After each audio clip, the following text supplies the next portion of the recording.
It is 11:03. Dr. Payne Show. Dr. Lou is here. 416-870-6400, star 640 on cell if you have issues, pain problems, physical questions. It's the Father's Day edition, so we're going to talk about repetitive injuries like the golf swing and the golf swing and the golf swing and the golf swing. That's what's destroying me right now. Yeah, the Freddie Couples. Yeah. That's very true. Any of the repetitive strain sprain, right? For sure. Yeah, and we went over that last week. It doesn't really matter.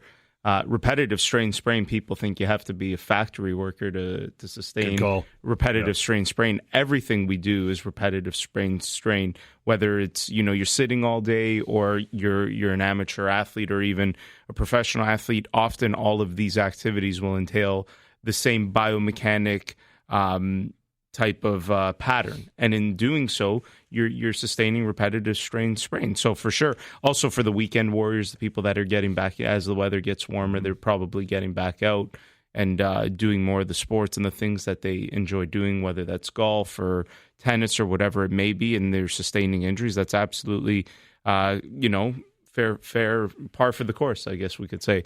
And we've talked about before that when you do sustain these injuries, if you want to keep doing what you love to do, you got to get it looked at sooner rather than later. And, your body's pretty good at initially, healing, or let's quote unquote healing itself, in order so that you can continue doing what you have to do. But it doesn't often, continue that way in the long term. And so a lot of people will sustain injuries when they're younger. And then again, and it very much depends. For some people, it could be 6 months later. All of a sudden it comes back and it's really bad. For some people, it could be 5 years, 10 years. No one knows for sure when those things might rear their ugly head again. But the reality is that, unfortunately, these types of injuries do end up coming back later on in life. And I mean, with the Knee Clinic initiative that we've been doing now in 2018, the amount of people that I see with knee issues that when you're talking to them and they say, I hurt my knee when I was back in my 20s or 30s, and now they're at the point where they're in their 50s and they've got severe osteoarthritis. And I mean, that's something, we should really highlight here. Anytime you hurt an area of the body, that area is likely to wear down faster than an area that you haven't hurt. So if you've rolled your ankle a lot of times or sprained your ankle a bunch of times or hurt your knee a bunch of times, those areas will likely degenerate quicker than areas that don't undergo those same types of injuries. And again, when we've talked a lot about the spine and we talk about degenerative disc disease, which is just arthritis of the back, I've often said, and I say it because that's what the research supports, is that it's a 50-50. Maybe the arthritis is the reason for your pain. Maybe it's not, because there's plenty of people out there that have pain in their back but don't have arthritis. And there's a lot of people with really severe arthritis if you look on an x-ray, but they don't necessarily have pain. So the correlation is not very good. It's about 50-50. However, when we look at the lower extremity and we look at the knee and the hip, when the arthritis becomes severe enough, it's severe enough. It was pretty funny. I had a lady, I think this was about 2 weeks ago, and usually I look at everybody's birth date to realize how old they are and whatnot. I had this lady who came in with her daughter, and this lady to me looked like she was late 50s. And so, she was talking about, and I never asked, and for whatever reason, it slipped my mind to actually look at the paper to see, what her actual age was. And so we sent her for an x-ray, and it came back. We looked at it. I said, you've got a moderate degree of osteoarthritis. I said, you're going down the track that, eventually you might need a knee replacement here. It doesn't look that bad yet, but once this becomes bone on bone, she's like, well, at what age, should I consider that? Oh, don't tell me she's 30. No. And the opposite. And so I said, well, you seem young. I said, I would wait until, you're well into your 60s if you can, because it's not really that bad. And she said, my 60s. She said, I'm 95 years old. Holy cow. Yeah, she looked amazing. I couldn't believe it. I was stunned. I've never seen someone who was 95. So as soon as she told me she was 95, I said, get out, you're totally fine. I'll have what she's having. Yeah. If the worst that you have at 95 is a little bit of moderate knee osteoarthritis that, looks like what I've seen in people that are 40, you're doing absolutely fine. So, and that's what I mean. That's where it really depends. But if you're 30 or 40 and you have that type of osteoarthritis, well, then, maybe you're moving towards the, needing some type of, and again, we there are things that we can do to delay or prevent well, I shouldn't say prevent, but definitely delay having the knee replacement. But, you know, if you've got bone on bone, and there are some people that I see, and often people want to wait until until they're older in order to get these. But, you know, I think Dr. Bergava said it best when we had him on. The only person that really decides when you should have a surgery is you. And if your pain is that bad, or you're suffering that much, you're impaired for whatever reason because of how bad the osteoarthritis is, well, then maybe it is time for you to get her done. Yeah. Yep. You know, you might have to get it done again in the future, but that you shouldn't have to suffer if you can, especially if you've tried the other things, right? If you've tried everything where you've been able to, you know, trying to prevent or delay this, but you've still got pain, you've got inflammation, then maybe it's time, whether that means you're 40 or 50, but unless you want to live the next 10 or 15 years in excruciating pain. The thing with the knees is they're so important for everything, right? Because if your knees are that bad, usually these people can't walk, and that starts to affect your cardiovascular health. And you don't want to be getting into your 40s, 50s, and 60s and have an effect on your cardiovascular health, right? Like that's the very dangerous thing too, and that's why the body is so important to keep healthy. That's why it's not just about, you know, the knee pain itself. It's also about the sequelae of things that can happen if you become inactive because of an injury. And oftentimes those things are the cardiovascular events that can happen, and movement and exercise is very important in preventing them. We'll talk about that, more of that, and seasonal stuff as well. If you have any phone calls, pain questions, you're in pain, you want some answers, 416-870-6400 star 640 on cell. Dr. Payne Show continues. Global News Radio 640 Toronto. It is 11:12. 416-870-6400 star 640 on cell. You want to call through? You got some issues and you want to know what's going on? Get some answers. Dr. Lou's here. We had a caller said wants to know the ideal weight for the knee in surgery. Ideal weight.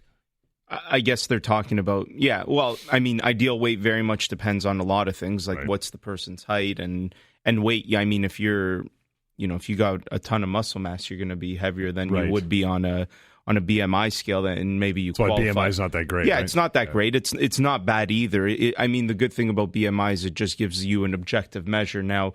And the thing is, it's not a standalone, right? Any type of healthcare professional can look at a BMI and say, well, you know, this isn't reflective. Obviously, you don't fall within obese if you've got someone who's a bodybuilder, right? So, but, you know, I mean, it's a very, very hard question to answer because, again, it depends on so many variables, but I think the fitter that you can be, the better. Obviously, I think that goes without saying. Now the question becomes at what is the baseline level? Like, what is the minimum level that you need to be? And I'm not really sure. I mean, I think it's a good question. I could talk to some of the surgeons that I work with to see if there's kind of something that they use where they say, yeah, anybody that's overweight by X amount of pounds or whatever, we will refuse to do that. But I think it's very, very important. Actually, speaking about weight, I had an email from someone who was saying that they had knee pain, but in their email, they said they were severely obese. I think something like 350 pounds and 4'11", right? Like, I mean, that's going to cause knee pain, right? That's like wider than taller. That's big. Yeah, I mean, and that's very, very important for people to realize. And I mean, I think they finished off the email by saying they had lost like 20 pounds or 25 pounds or something, but they were still having knee pain. Well, of course you're still having knee pain. Yeah. I mean, I think it's great that you've lost that much weight, but you still have a big way to go. So if your knee pain has proportionally gone down to what you've proportionally lost, then that kind of makes sense. But I think, you know, from my clinical experience, I think even when people are like something like 20 or 30 pounds overweight, it definitely affects their knees more. I think it also depends at what age level you're at. Do you have other problems? Like, do you also have hip problems, ankle problems, low back pain? So, you know, I don't think it's going to take a huge amount of weight to start feeling more knee pain, but I would encourage anybody, you know, that has to go for surgery, that, you know, getting some type of prehabilitation or getting ready for that surgery physically is very, very important. Yeah. And who was it that I saw this week that I recommended? So I had a person who had severe back problems for like the last 20 years and has been listening to the show and said, finally, you know what? I want to start the rehab program. I want to get in there. I want to do the exercises that I have to do. I've heard you before and I've heard you say that that's the thing. And it was great. But when I was speaking to this person, they were ready to start all this. I said, what's your day like? And pretty much they sit all day. So before you start any exercise whatsoever, before I send you to one of the physios to do all the work that you got to do. I want you walking at least 30 minutes, 3 or 4 times a week. Yeah, just to start. And that doesn't, people say, well, I think I walked 30 minutes, like I track it and in my day. No. I want you to set aside 30 minutes, 3 or 4 times a week. If you want to start getting healthy and you're not there yet, the first thing you got to do, and this is what the research supports, is 3 to 4 times a week for 30 minutes, moderate intensity exercise. That doesn't mean you have to go for a run or anything. Just hit the path and walk. Correct. And it also doesn't mean, walk and just stop. It means walk to the point. There's something called, what was it called? I can't remember. I remember I used to learn it in undergrad, but essentially it's the talk test, where if you're able to talk to someone and you're not exerting yourself, you're not hitting that minimum level. You should be to the point where if you and I are walking, John, that I'm starting to run out of breath, and I want to say to you, hey, I can't talk to you right now because I'm running out of breath.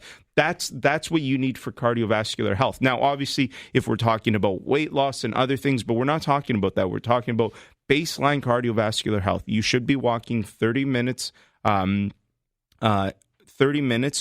to 4 times a week at a moderate intensity. And it all goes back to that stress curve that we've talked about so many times on the show, where if you don't have enough stress, it's not good for you. And if you have too much stress, it's equally not good for you. That's why, there's some debate about like the marathon runners and things like that. Once you start becoming excessive in the exercise, can also potentially be dangerous towards other things as well. So, but again, we're not, and that's not me bashing marathon runners. I think it's great if you can do all that. I'm just talking to the people who want to have that baseline health. You need to be in that moderate level of stress, and that means you need to be doing that, and you need to be setting aside. I think it's very important that you set aside that time. And people say, well, I don't have the time, right? That's just, you're not prioritizing that time is what it is. Everyone can find the time, right? It's all about how important is it to you. If you choose for it to not be that important, well, then you won't find the time. So be it. But if it is important, you will find the time. And I think everybody can go through ups and downs in that, where, sometimes you're good and sometimes you're bad. I think it all comes down to moderation for sure. It's really about, I guess, trying to be good more often than you are bad. And I think that's consistent with diet, with exercise, all those things, and being cognizant of the things that, you put into your body, that you do to your body. And again, I'm not saying that you can't enjoy yourself every now and then, but you should try to be good more often than you are bad. And that's equivalent with exercise, but baseline. So I think that's kind of my best answer for someone who's saying, what's my ideal weight before knee surgery? I guess it also depends what type of knee surgery, right? Like, are you just having a simple scope where, you're going to probably be mobile within a few days, or are you having something like Greg had done where they're fully reconstructing an ACL? Then I think those two things become different. But I will ask Dr. Bergavin, Dr. Gordon on what they believe an ideal, or what at least is the minimum that they would consider. Like, at what point do they say, no, I won't operate on someone if they weigh more than X amount over, their ideal body weight? Oh, and I think a lot of it's, dedication to oneself. You mentioned, 30 minutes of a good walk 3 times a week. Make sure it's an honest 30 minutes. I mean, how many times you and I both go to the same gym. We've heard, I know I spend an hour a day in the gym on the elliptical. You go there and there's a novel open up in front of them, or a magazine. Or they're talking to someone for 25 minutes. Well, you're actually, no, you ain't doing it, son. Yeah, that's not happening. I guess I don't know how that's even possible, and I don't even know how that's good for your neck and all those other things. That's for sure. But I think you're absolutely right. I think it's just about being honest with yourself. And again, we're not talking about here how do you achieve optimal performance. This isn't a show about for elite athletes, and that's a different story. We're just talking about baseline health, and the baseline cardiovascular health is 30 minutes. 3 to 4 times a week of moderate intensity exercise. And you can achieve moderate intensity in whatever way, as long as you're, kind of running out of breath. That's moderate intensity.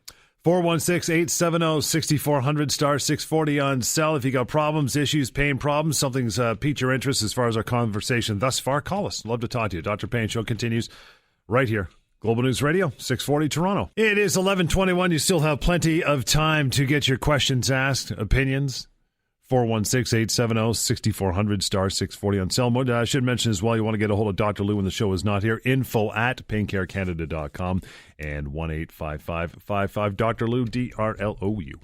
That is right. That's People still get confused on how to spell that. Dr. Lou? Yeah.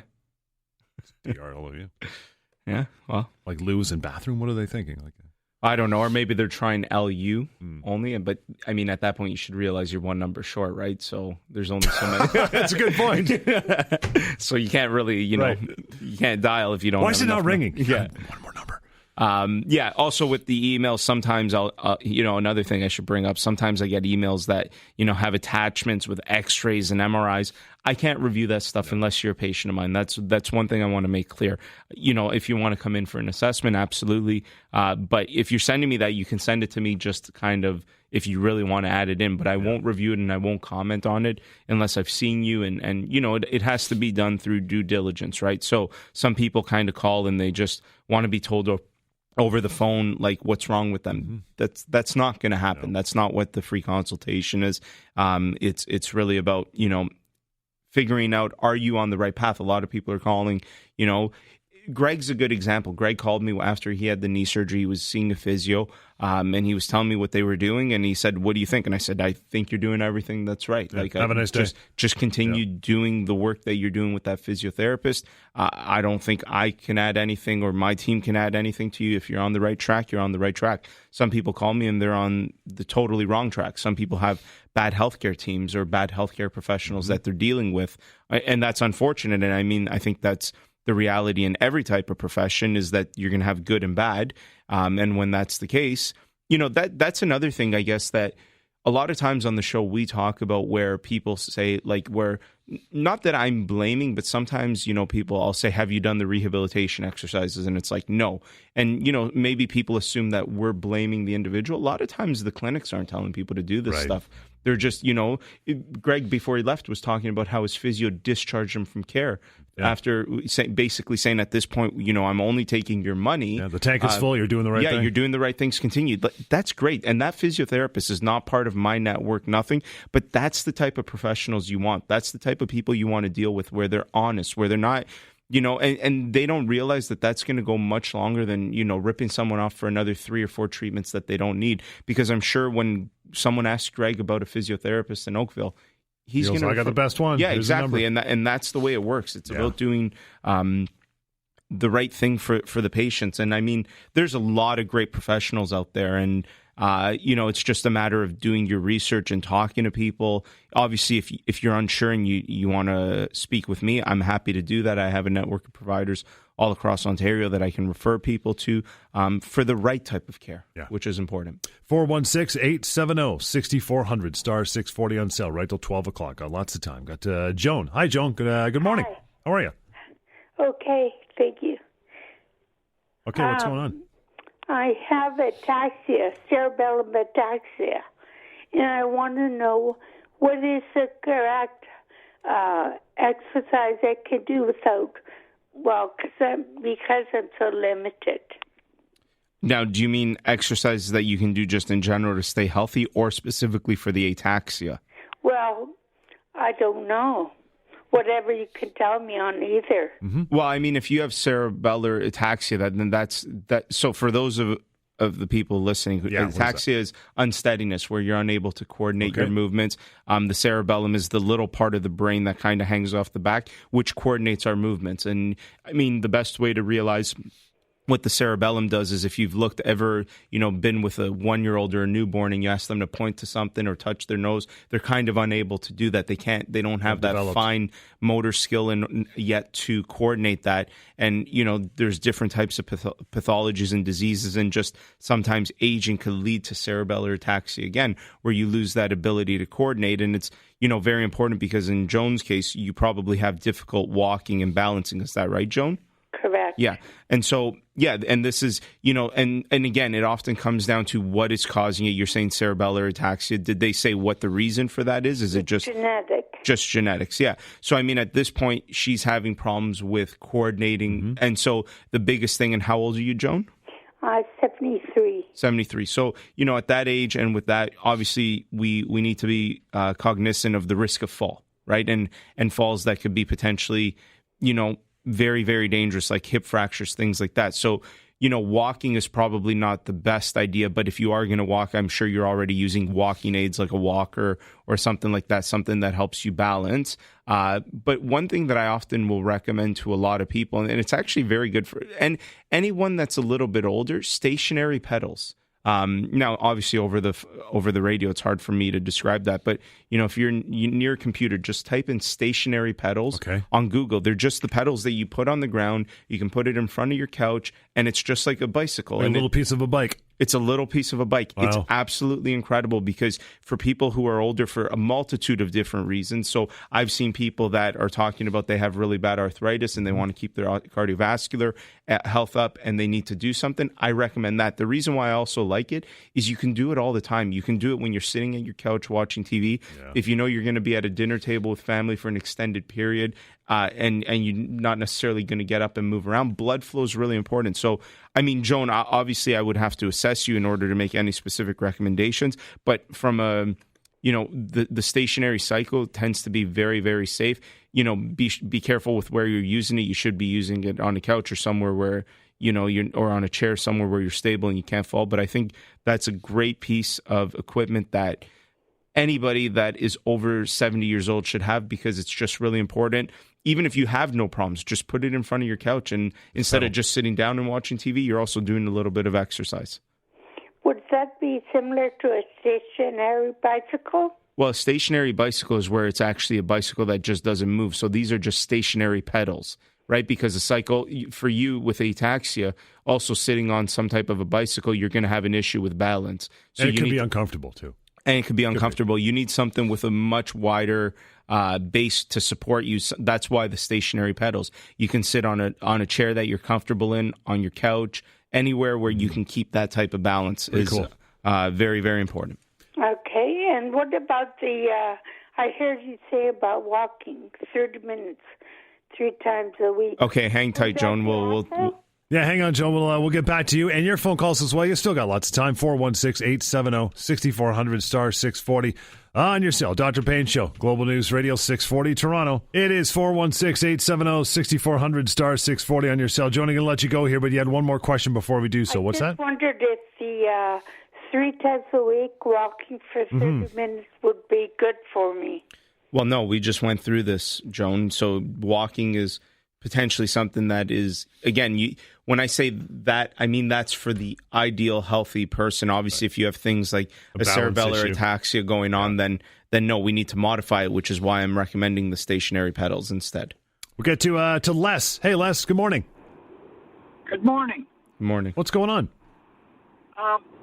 Right knee. Okay. Yep. Okay, I'm just trying to turn off. I'm pulling over the side of the road here. Smart. Good. Okay. Right knee on the inside, very, very painful. Mm-hmm.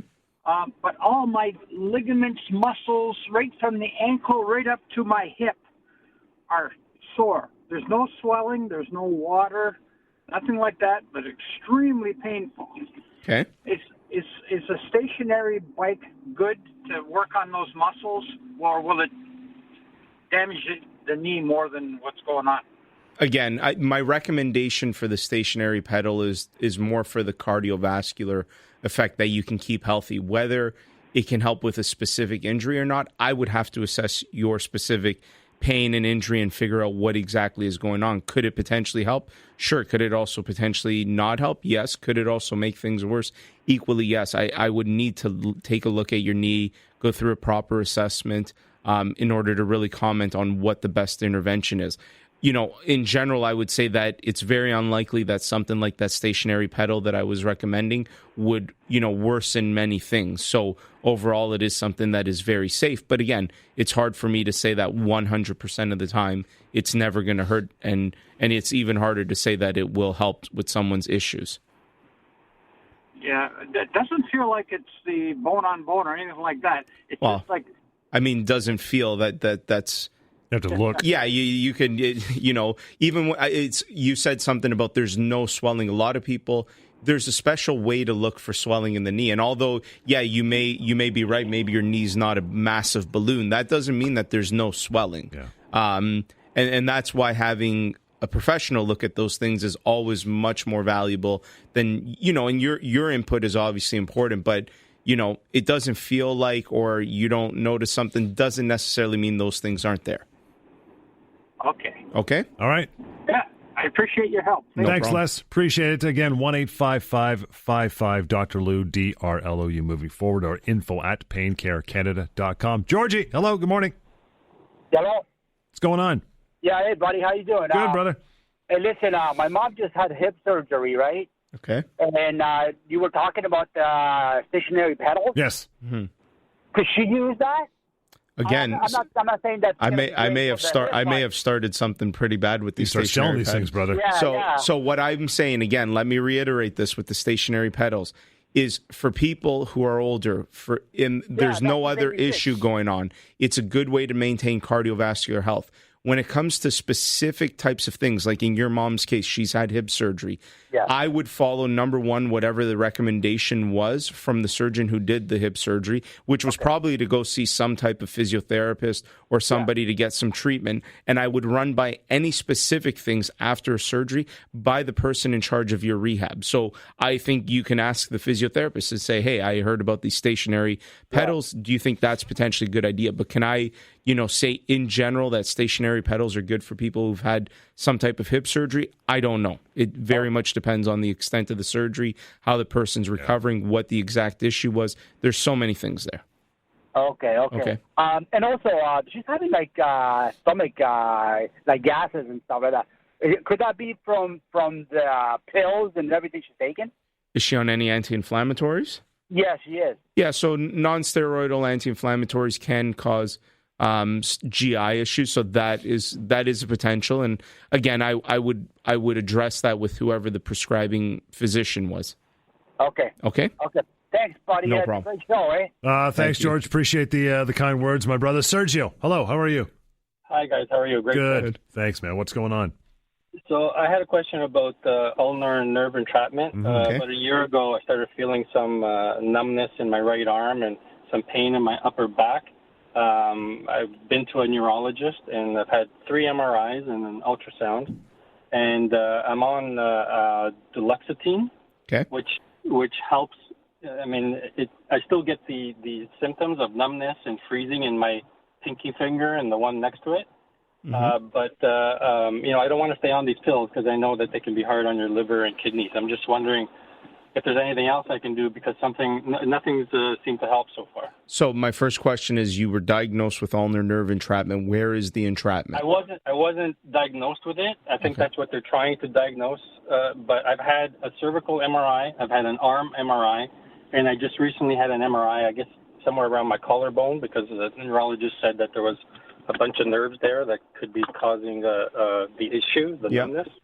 Okay, so you're on. So then that's step one, right? Right now we know your symptom is that you have numbness and tingling, neurological symptoms in your pinky. Your pinky is innervated by the ulnar nerve, which tells us you have an ulnar nerve radiculopathy. So there's some type of pain happening in that nerve. What needs to be figured out is what exactly is causing that. Could it be entrapment at the wrist itself? Could it be entrapment at the elbow where the ulnar nerve passes? Could it be tight muscles somewhere in the arm? Could it be somewhere in the brachial plexus, which you've had assessed, or somewhere in the neck? So I think step one is you need to figure that out. A neurologist's job is oftentimes very much to figure out if it's something really bad. Could it be, and even actually going even further than just the neck, you can have different types of diseases in the brain that can cause that type of issue. Now, I'm assuming the neurologist would have ruled out all those things, because that's really their job, is to make sure it's not one of the more concerning things, and then kind of leave the baseline stuff. Have you had any type of treatment at all, like physical treatment? I've gone to a chiropractor. I've had acupuncture. I do massage, all of it. But I get some relief from this medication. But until I started taking it, I had no relief. So the only thing is, it happens less frequently, but it still happens every day throughout the day. And depending on how I move my arm, it happens sometimes instantly. Right. And so it's your left? You said your left? Right arm. And is that your dominant side? Yes, it is. Is there something that you're repetitively doing day in and day out? No, I mean I have an office job, and to adjust, I've switched over my mouse to my left hand for the past 6 months or so because I can't use my right hand. It'll go numb if I use it too long. Okay. But besides that, no, nothing really repetitive. No.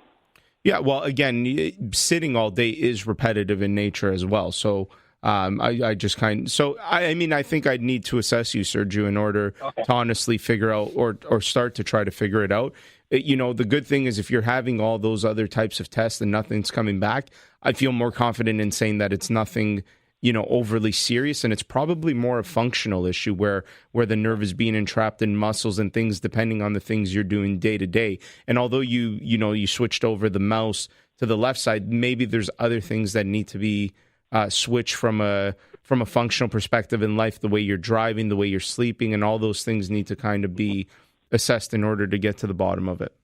Follow up anytime, 1-855-55-Dr. Lou, DRLOU, info@paincarecanada.com. Still more time for your phone calls here on air till 12 o'clock this afternoon, 416-870-6400, star 640 on cell. Dr. Pain Show, Global News Radio, 640 Toronto. Now, right there is activity level, 4-hour concerts for a year and a half. Springsteen knows how to keep him fit, man. That guy is absolutely crazy and fantastic. Get to Reza. Hey, Reza, how are you? Hi, how are you? Good. What's going on with you? Good. Just, I am a guy, 5 years ago, I'm coming to Canada, and just I started moving, hardworking, like a moving company. Oh, Then I got damage from my disc. L5, L4, S1, L5. And I got 3 epidural injections.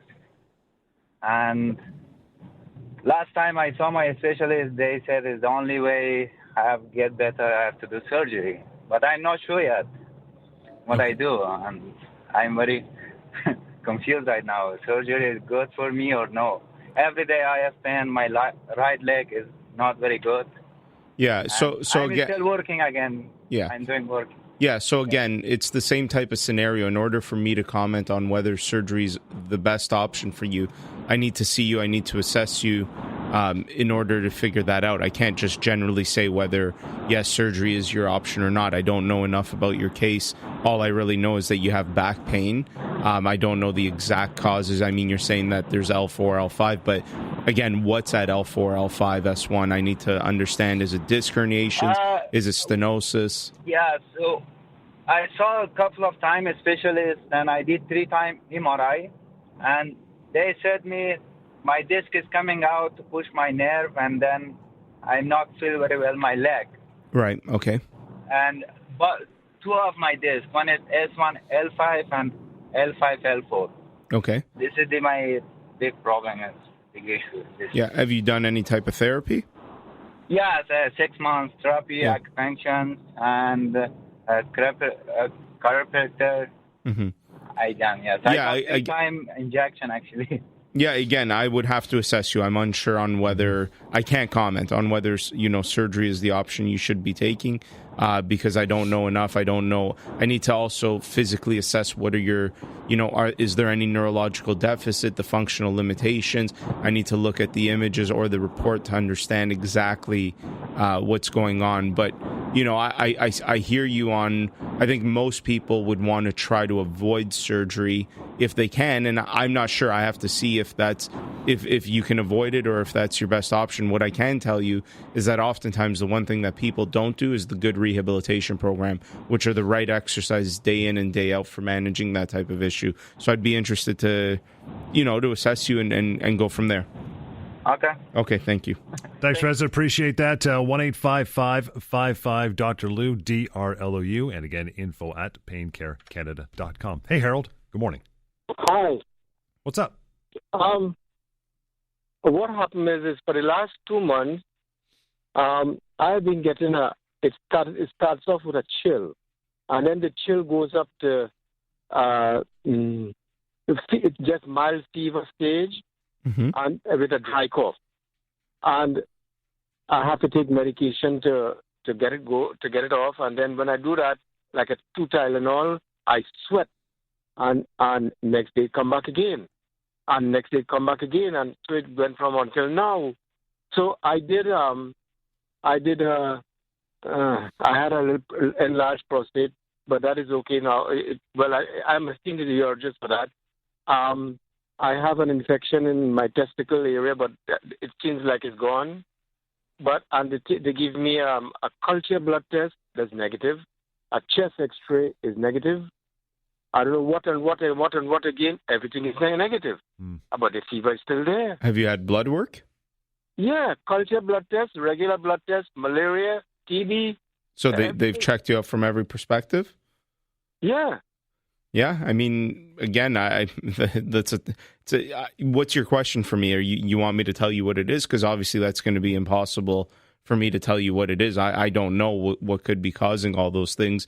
Have you had any significant weight loss in the last little bit? I had about 10-pound weight loss because I changed my eating habits because they tell me I have pre-diabetic. Okay. Have you had any night sweats, bad night sweats? No. It's only when I take the tablet. Any lumps, bumps on your body, like any enlarged lymph nodes, anything like that? No. Mm-hmm. Yeah, I mean, I would encourage you, if it's still happening, obviously you've seen your family doctor about this, I would go back. Obviously, ongoing fevers and a dry cough for that long is concerning and needs to be investigated as to why. I mean, the dry cough could be a lot of things like seasonal allergies, things like that. That one, as a standalone, I wouldn't be overly concerned about, but definitely, ongoing fevers, for me, that's a red flag. That's something that I think needs to be investigated further. And I think your family doctor is the best person for that. They know your history and if they've investigated everything and they think there's nothing there, then so be it. But I would definitely, from my perspective, it sounds like a bit of a red flag, and I would definitely be going back and letting them know that it's still happening. So I keep going at him all the time, and he keep telling me, "Don't worry, it will go away. Nothing wrong with you. Don't worry, it will go away." Mm-hmm. But I keep. That's not very satisfying. I mean, so again, I can't comment on how. Yeah, exactly. I think at that point, maybe ask him to refer you to a specialist or him or her, or go see another walk-in doctor somewhere. But a specialist in what field? Well, yeah, that's a harder question, but I think it comes down to that. If it hasn't gone away, I would ask him or is it a him or a her? So I refer to them properly. Yeah, it's a him. Yeah, so I would say when he says it's going to go away, don't worry. I would say, well, how long do you want me to not worry for? Is it 1 month, 6 weeks, 10 years, 2 months? Yeah, at what point do I start to worry? Because, I think it needs to be more specific than just don't worry. So it gets so frustrating that I went to emergency. Mm-hmm. And emergency take another blood culture test right there. Mm-hmm. And malaria and TB again, and a chest X-ray. So the chest X-ray, everything came back negative. Do you have any pain anywhere? No. So in the meantime, he told me, take these 2 antibiotics right away. One is 3 times a day, one is twice a day. Because he suspects, he's not sure, but just to be on the safe side, he suspects it could be a pneumonia. Okay. So then he sent me for an ultrasound of my heart. And right now I'm waiting for that result. But the girl who took she said, don't worry. In her opinion, everything is normal. So far, it's negative across the board. So again, Harold, it's a tough one for me. Not my specialty for sure when it comes to those types of things.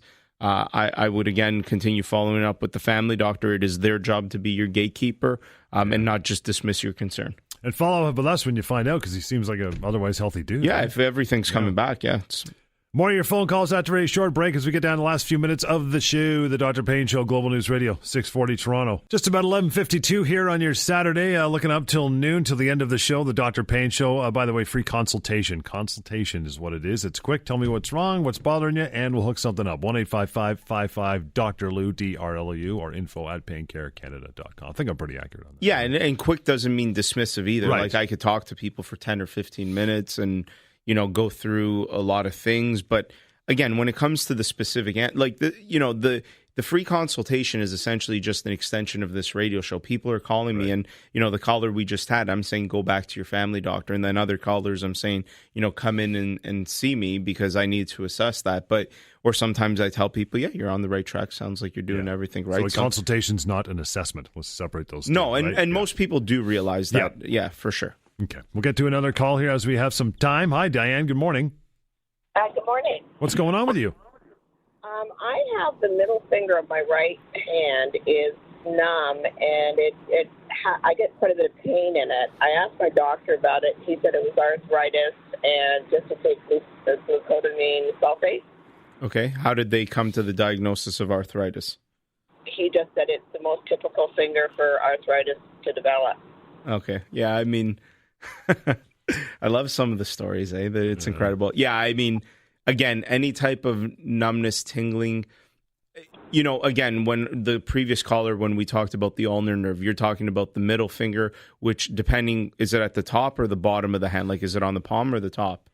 It's right through the finger itself, mainly from the knuckle up, Okay. Yeah, so I mean, it could be the median or radial nerve. The next question again becomes, what is there impingement on the nerve at the wrist due to, maybe something like arthritis, but the way you diagnose arthritis is with an x-ray or some type of imaging. Could it just be tight muscles somewhere in the arm? Could it be a problem within the neck itself? Could it be a problem in the brain? Again, it doesn't sound likely. It sounds like, it's probably one of the more benign conditions, but to just simply say it's arthritis without assessing it, I mean, I don't know if they've done their due diligence on that one, is all I can say. But I'm happy to assess that for you, Diane. If you want, you can come in. We can take a look at it and see. He or she may very well be right. It might be arthritis, but I don't think you can just look at somebody and not take an image to say, it's arthritis, unless you have severe change. Like, are your hands are there severe changes in your hands, bony changes in your hands? No. Yeah. No. So, sometimes people that you see with rheumatoid arthritis, they get deviation in their fingers. You could see that that's probably arthritic. But again, you can't see anything. There's no heat in my finger. There's just the numbness and occasionally pain. Okay. And it's only on that, where is it, the right hand you said? It's the right hand, yeah. And any numbness, tingling anywhere else in the body? No. Yeah, and anywhere else in that arm or just that middle finger? Just the middle finger, Yeah, it could be carpal tunnel, like where the median nerve gets entrapped through the carpal tunnel. Again, it could be muscles in the forearm that are tight. What type of things do you do day to day? I'm in fitness, so I'm lifting weights. I'm also on the computer doing all kinds of different things. So you're using your arms and your muscles a lot. So again, it might just be something more like a myofascial type. Any neck pain? No. Yeah, I mean, again, I need to assess it. I would venture to guess at this point it sounds like it's somewhere in the extremity, and it sounds like it's probably more muscular related. Are there things that you've noticed where it happens more often or it doesn't? More so if it sounds funny, but if I'm making an ice cream cone and I'm using that finger, I'm putting pressure on that particular finger when I'm using a scoop. Yep. I notice it then. So if I'm putting pressure on the finger, I notice it. And it's quite painful if I put pressure on it. Yeah. Yeah. Again, sometimes you can even have things like ganglion cysts in the hand that are pushing on the nerve, and those sometimes need to be drained. There's a lot of things. I mean, you'd often feel like a little cyst in the hand or something like that. But again, I think the part to highlight in this phone call is that your family doctors or whoever your healthcare professionals are shouldn't, diagnosis should be done based on more than just, hey, I have a symptom and okay, well, here's the answer. At the very least, move that area around, maybe some entry level type of things like an x-ray before you can tell someone it's just simply arthritis. But yeah, come see me, Diane, and we'll try to get to the bottom of it. Diane, 1-855-55 Dr. Lou, DRLOU, or info@paincarecanada.com. There you go. Last incredible, few minutes. Good day. Incredible that happens all the time, that people are just, and that's not just family doctors. That could be their chiros, their physios, whomever, that people are just dismissed like that they're just, they tell somebody a symptom and they say, yeah, well, that, that's just this. It's just arthritis. It's like, well, how do you know that?